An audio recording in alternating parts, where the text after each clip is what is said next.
Hey Tom, when you were in Thailand, were you good at bargaining? You know how you have to haggle to get the price lower? Once I got started, it was okay, but getting started was so difficult. What do you mean? I just knew it when I walked up to a market stall that I'd pick up something, and if it was something I wanted, to get it, I'd have to start fighting. I'd have to get through this argument, it felt like. Uh-huh. And I was really uncomfortable about doing that. That's the problem with me too. I was always too nice.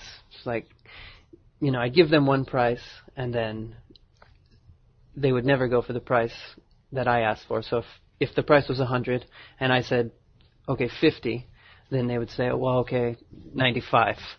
And I usually wouldn't take it much further than that. Oh, no, I'm completely different. If I started, it would be because I had something that I really wanted. Okay. And I'd already have an idea of the price. So once I started that whole deal, right. It could take quite a long time. We'd chat, it's a very friendly way of doing it in Thailand. We'd talk about the price. I'd do a lot of smiling. I'd pick up some other things that were similar. And I'd really go for it and take a long time. I heard that the trick to it is you really need to tell them a whole story. Like, you can't just say, I want the price lower. You have to say, like, I don't have any money, and I really need to get this for my family, and this is the last time I'm going to be here. I've run out of money. Can you give me a deal on it? You can't just tell them you want a lower price. You have to give them a good reason, and you have to have a dramatic story to go along with it. I've done that in the past. I've emptied out my wallet, and I've said, this is for my lunch. This is for the taxi. This is all I've got left for you. Right. And then you take a bus home. A bus is a lot cheaper than a taxi.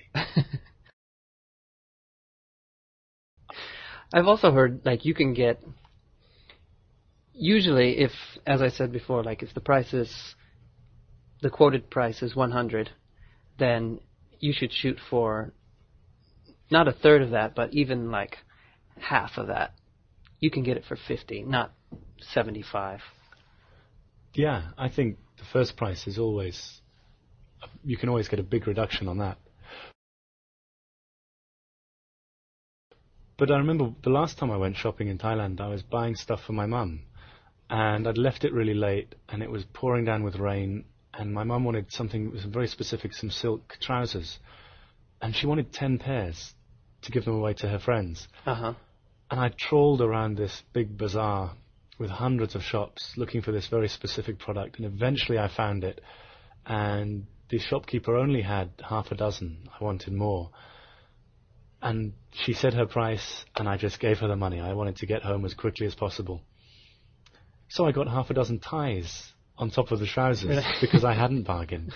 She gave me something extra, really? Just for not trying. Are you going to Thailand over this break? I'm going at Christmas, yeah. Really?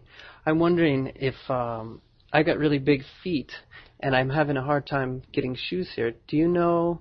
I know you have big feet too. I'm wondering, is it possible to get big shoes in Thailand? Yeah, they definitely have them. They make them there, and there's all these outlets. And they're cheap too, right? That's right.